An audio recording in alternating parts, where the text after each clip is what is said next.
Film के शुरू में चिहिरो नाम की एक छोटी लड़की अपने पेरेंट्स के साथ एक नए शहर में शिफ्ट होने जा रही होती है। उसका फादर रॉन्ग टर्न लेता है और वे एक टनल में पहुंच जाते हैं। चिहिरो अंदर जाने से कतराती है, लेकिन अकेले रह जाने के डर से चल पड़ती है।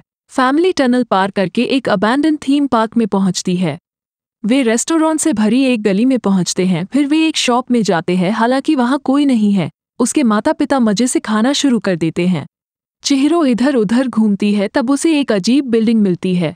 फिर उसे पुल के नीचे ट्रेन जाते हुए दिखाई देती है। अचानक एक लड़का आता है और कहता है तुम्हें यहाँ नहीं होना चाहिए था। अंधेरा होने से पहले उसे नदी की दूसरी तरफ वापस चले जाने को कहता है। चारों ओर भूतिया आत्माएं दिखाई देने लगती हैं और चिहिरो अपने माता पिता के पास जाती है तो वह ये देखकर चौंक जाती है कि वे सुअर बन गए हैं। फिर वह भागती हुई जाकर देखती है कि नदी भर गई है और घबराने लगती है। उसके हाथ पारदर्शी होने लगते हैं और एक फेरी नदी किनारे आकर रुकती है। उसे लगता है कि ये एक सपना है और वो छुप जाती है क्योंकि अजीब कपड़े पहने लोग फेरी से उतरते हैं। तभी वह लड़का आता है और चिहिरो को अकेले रोते हुए पाता है। वह उसे खाने के लिए एक गोली देता है क्योंकि अगर वह इस दुनिया से कुछ नहीं खाएगी तो गायब हो जाएगी। फिर ग्रैंडमा के चेहरे वाला एक विशाल पक्षी ऊपर उड़ता है और लड़का चिहिरो को ढक लेता है। वह कहता है उन्हें वहां से जाना होगा, लेकिन चिहिरो के पैर नहीं चल पाते। लड़का एक मंत्र का उपयोग करता है जिससे वे तेजी से सड़कों और एक गोदाम को पार करते हैं। जब वे अजीब इमारत के लिए पुल पार कर रहे थे तो लड़के ने उसे सांसें रोकने के लिए कहा। जब चिहिरो अजीब आत्माओं के साथ पुल पार करती है तो उसे डर लगता है। जैसे ही वे पुल के एंड पर पहुंचते हैं, एक मेढक उस लड़के को मास्टर हाकू कहकर पुकारता है। तभी चिहिरो सांस ले लेती है और मेढक उसे एक इंसान के तौर पर पहचान लेता है। हाकू मेढक को एक गोले में बंद करता है और चिहिरो के साथ तेजी से एक बगीचे में जाता है और बताता है कि उसकी पहचान हो गई है। उसे उनका ध्यान भटकाना होगा, लेकिन वह नहीं चाहती कि हाकू उसे छोड़े। हाकू उसे समझाता है तुम्हारे बचने के लिए यह आवश्यक है और उसे कामाजी को खोजने के लिए कहता है। वह उससे कहता है कि कामाजी से काम मिलने तक काम मांगते रहना, नहीं तो दुनिया पर राज करने वाली जादूगरनी युबाबा उसे एक जानवर में बदल देगी। और चिहिरो पूछती है कि वह उसका नाम कैसे जानता है। वह कहता है तुमने बहुत समय पहले बताया था और घर के अंदर चला जाता है। फिर चिहिरो कामाजी के पास जाती है जो बॉयलर रूम में काम कर रहा है। वह एक बूढ़ा व्यक्ति है जो मिश्रण बनाने के लिए कई हाथों का उपयोग करता है। वहाँ छोटे छोटे हाथों से छोटी काली बॉल्स कोयले के ढेर को फर्नेस तक ले जाती हैं और चिहिरो सावधानी से कामाजी के पास पहुंचती है। फिर चिहिरो उससे काम मांगती है। पहले पहले तो वह जवाब नहीं देता, लेकिन जब एक गेंद अपने वजन के नीचे दब जाती है तो चिहिरो उसकी मदद करती है। फिर बाकी गेंदें भी दबने लगती हैं तो कामाजी नाराज हो जाता है और कहता है कि वह उसे काम नहीं दे सकता। तभी लिन अंदर आती है। वो कामाजी के लिए खाना लाती है और छोटी गेंदों को खिलाती है। कामाजी ने लिन को काम दिलाने के लिए चिहिरो को युबाबा के पास ले जाने के लिए कहा। लिन ने मना कर दिया, लेकिन कामाजी ने उसे भूनी छिपकली की रिश्वत दी और वो चिहिरो को अपने साथ ले गई। लेकिन उसका सामना अपने बॉस से हो जाता है। उसे लिन से आने वाली इंसानी बदबू पर शक होता है, लेकिन वो भूनी छिपकली से उसका ध्यान भटकाती है। चिहिरो एंट्रेंस पर पहुंचती है और उसे जादू से अंदर खींच लिया जाता है। युबाबा एक बूढ़ी औरत है। चिहिरो उससे काम मांगती है तो वह उसका मुंह बंद कर देती है। युबाबा का कहना है कि यह इंसानों की दुनिया नहीं है और उसके माता पिता सुअर बनने के लायक हैं। वह इस बात से प्रभावित है कि वह यहाँ तक कैसे पहुंची और जानना चाहती है कि किसने उसकी मदद की। चिहिरो काम मांगने पर जोर देती है, लेकिन युबाबा को गुस्सा आ जाता है और उसे ताने मारने लगती है। अचानक एक विशाल पैर से दरवाजा टूट जाता है और युबाबा एक बच्चे को सांत्वना देने की कोशिश करती है। एक कॉन्ट्रैक्ट और एक पेन उसकी ओर बढ़ता है और युबाबा उसे काम देने के लिए अग्री हो जाती है। वो चिहिरो का नाम देखती है और कहती है कि उसका नया नाम सेन होगा। हाकू आता है और सेन को उसके पीछे आने के लिए कहता है। वो बात करने की कोशिश करती है, लेकिन हाकू उसे चुप करा देता है और कहता है कि वो उसे मास्टर कहे। वो उसे लिन का असिस्टेंट बनाता है। वो खुश हो जाती है और उसे वो क्वार्टर्स दिखाती है जिसमें वे रहते हैं। बाद में हाकू उसके क्वार्टर्स पर जाता है और उसे पुल पर मिलने के लिए कहता है।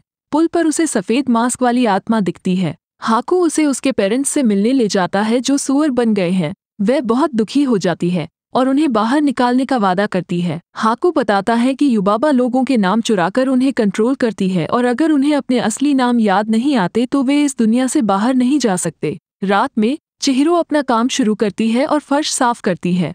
वह पानी बाहर फेंकने के लिए पिछला दरवाजा खोलती है और सफेद मास्क वाली आत्मा को फिर से देखती है। वह दरवाजा खुला रहने देती है और आत्मा अंदर आ जाती है।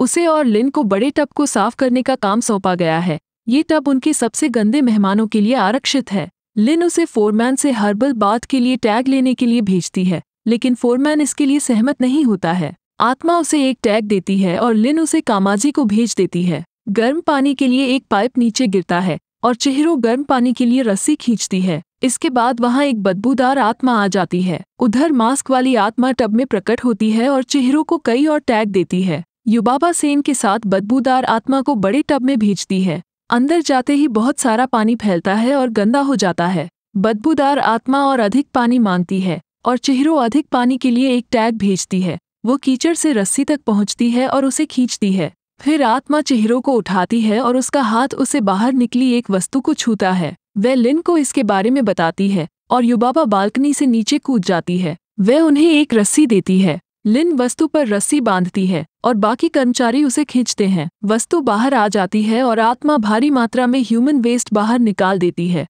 पानी हटने के बाद कर्मचारियों को सोना मिलता है और आत्मा टब से बाहर उड़ जाती है। युबाबा सेन से खुश होती है और उसे बताती है कि आत्मा एक महान नदी की संरक्षक थी। बाद में एक मेंढक बाथ टब पर और सोना ढूंढने की कोशिश करता है और जब सफेद मास्क वाली आत्मा हथेली से सोना निकालती है तब मेंढक सोने की ओर बढ़ता है तो आत्मा उसे निगल जाती है। सुबह जब चिहिरो जागती है और देखती है कि चारों ओर हंगामा हो रहा है क्योंकि कर्मचारी मास्क वाली आत्मा को खाना खिलाते जा रहे हैं और वो सोना फेंकती जा रही है। फिर चिहिरो कागज के पक्षियों द्वारा पीछा किए जा रहे एक ड्रैगन को देखती है। वह मानती है कि यह हाकू है और उसके लिए खिड़की खोलती है। ड्रैगन गंभीर घायल होता है और वह युबाबा के कमरे की ओर उड़ जाता है। जैसे ही चिहिरो युबाबा के कमरे की ओर भागती है, कागज का एक पक्षी उससे चिपक जाता है। उधर फोरमैन मास्क वाली आत्मा के स्वागत में नाच रहा है। तभी चिहिरो लिफ्ट में जाने लगती है तो उसे रोका जाता है। फिर आत्मा उसे ढेर सारा सोना देती है। वह मना करके चली जाती है। फिर फोरमैन आत्मा से माफी मांगने जाता है, लेकिन वो उसे एक महिला सदस्य के साथ निगल जाती है। चिहिरो बाहर से इमारत पर चढ़ने की कोशिश करती है और युबाबा को वापस कमरे में आते हुए देखती है। कागज का पक्षी उसे खिड़की से अंदर जाने में मदद करता है। वह युबाबा की बात सुनती है। वह किसी से मास्क वाली आत्मा के बारे में बात करती है और कहा इसने बड़ी तबाही मचाई और ये तुम्हारे लालच के कारण आई है। फिर उसको हाकू से छुटकारा पाने को कहती है। फिर वह चिहिरो की ओर मुड़ती है जो तकियों के बीच छिप जाती है। युबाबा जायंट बेबी बो को किस करके चली जाती है। चिहिरो जाने की कोशिश करती है, लेकिन बो उसकी आर्म पकड़ लेता है। वह उससे कहता है कि वह उसके साथ खेले वरना वह रोना शुरू कर देगा, युबाबा को बुलाएगा। चिहिरो उसे खून दिखाती है और बाहर भाग जाती है। तभी वह उछलते हुए 3 हेड्स को ड्रैगन से दूर करती है, लेकिन युबाबा के चेहरे वाला एक उड़ता हुआ पक्षी उस पर अटैक करता है। तब कमरे में बो एंटर करता है और कहता है कि अगर चिहिरो नहीं खेलेगी तो वह रोएगा। फिर कागज का पक्षी युबाबा में बदल जाता है। फिर वह बो को मोटे चूहे और चिड़िया को मक्खी में बदल देती है। उसके बाद हिलते हुए सिर को बो में बदल देती है। वह खुद को युबाबा की बड़ी जुड़वां बहन जेनिवा बताती है। वह चिहिरो को बताती है कि हाकू ने उसे एक मोहर चुरा ली है जिस पर सुरक्षा मंत्र था। जैसे ही वह उसे मारने वाली होती है, बच्चा फर्श पर क्रॉल करता है। वह डिस्ट्रैक्ट हो जाती है और ड्रैगन कागज की चिड़िया को नष्ट कर देता है, जिससे जेनिवा गायब हो जाती है और चिहिरो, हाकू, चूहे और मक्खी के साथ गिर जाती है। वे कामाजी के बॉयलर रूम में गिर जाते हैं और हाकू का बहुत सारा खून बह जाता है। कामाजी का कहना है कि कुछ उसे अंदर से खा रहा है, इसलिए चिहिरो उसे गार्डियन आत्मा द्वारा दी गई दवा खिलाती है, जिससे हाकू एक कीड़े के साथ मोहर उगलता है और चिहिरो उस कीड़े को अपने पैर के नीचे कुचल देती है, जिस कारण जादू टूट जाता है और ड्रैगन वापस हाकू में बदल जाता है, लेकिन वह बेहोश है। कामाजी उसे कुछ दवा देकर लिटा देता है। चिहिरो ने फैसला किया कि वह जेनिवा को सील वापस देकर उससे हाकू की हेल्प करने को कहेगी और कामाजी से उसके घर का रास्ता पूछती है। लिन अंदर आती है और चिहिरो को बताती है युबाबा उस पर मास्क वाली आत्मा को अंदर लाने पर क्रोधित है। तभी कामाजी चिहिरो को कुछ ट्रेन टिकट देता है और उसे दलदली तल नाम के 6th स्टॉप पर उतरने के लिए कहता है। वह उसे चेतावनी देता है कि वापसी की कोई ट्रेन नहीं है। फिर युबाबा ने चिहिरो को मास्क वाली आत्मा को संभालने के लिए कहा क्योंकि यह बड़ी होती जा रही है। वह उसे और सोना देने की पेशकश करती है। चिहिरो उसे दवा का दूसरा आधा भाग देती है और वो ढेर सारा कीचड़ बाहर निकाल देती है। जब वह पूरी इमारत में उसका पीछा करना शुरू कर देती है तो उसका कीचड़ खोने लगता है। फिर लिन चिहिरो को एक नाव पर ले जाती है और उसे पटरियों पर छोड़ देती है। जैसे ही वह ट्रेन में चढ़ती है, मास्क वाली आत्मा उसके पीछे आ जाती है। उधर हाकू होश में आता है और ऊपर जाता है। युबाबा चिहिरो से नाराज है और उसने अपने सर्वेंट्स को उसके सुअर बने पेरेंट्स को मारने को कहा। हाकू उसे रोकता है। फिर युबाबा अपने जादू का उपयोग करती है और उसे पता चलता है कि बेबी बो गायब है। वह क्रोधित हो जाती है और हाकू से पूछताछ करती है। वह उसे बताता है कि बेबी बो जेनिवा के पास है। फिर हाकू उससे सौदा करता है, यदि वह चिहिरो और उसके पेरेंट्स को उनकी इंसानी दुनिया में वापस भेजती है तो वह बेबी बो को वापस ले आएगा। उधर चिहिरो मास्क वाली आत्मा के साथ ट्रेन से उतर गई। एक उछलता हुआ लैंप उन्हें जेनिवा के घर तक ले जाता है। चिहिरो उसे सील वापस देती है और जेनिवा हैरान है कि जादू का उस पर कोई असर नहीं हुआ। चिहिरो उसे बताती है कि उसे लगता है कि वह हाकू से बहुत पहले मिल चुकी है। फिर जेनिवा ने उसकी सुरक्षा के लिए एक जादुई हेयर बैंड दिया। हाकू अपने ड्रैगन रूप में वहां आता है और जेनिवा ने उसे चिहिरो की रक्षा करने को कहा। ड्रैगन की सवारी करते समय चिहिरो को याद आता है एक बार वह एक नदी में गिर गई थी। वह हाकू को बताती है कि नदी का नाम कोहाकू था और तुम्हारा नाम भी कोहाकू है। कोहाकू को अपना पूरा नाम याद आ गया और वह अपने इंसानी रूप में बदल गया। उसे याद है जब वह नदी में गिर गई थी और वह उसे छिछले भाग में ले गया। फिर वे युबाबा के पास जाते हैं। बो अपने जायंट बेबी रूप में बदल जाता है और युबाबा से चिहिरो को फ्री करने को कहता है। युबाबा असहाय हो जाती है, लेकिन चिहिरो नियमों के अनुसार चलना चाहती है। युबाबा उसको सुअरों में से अपने पेरेंट्स को पहचानने का एक ही मौका देती है। चिहिरो कहती है इनमें उसके पेरेंट्स नहीं है। कॉन्ट्रैक्ट गायब हो जाता है। चिहिरो जीत जाती है और हाकू के साथ वहां से चली जाती है। हाकू उसे बताता है कि अपना नाम याद आने पर अब वह युबाबा की गुलामी छोड़ देगा। उसने उससे दूर चले जाने और पीछे मुड़कर न देखने को कहा। वह उससे वादा लेती है कि वे दोबारा मिलेंगे। वह वापस लौटकर अपने पेरेंट्स से मिलती है। वे अपने इंसानी रूप में वापस आ गए हैं। चिहिरो सुरंग पर एक आखिरी नजर डालती है और यहाँ मूवी एंड हो जाती है।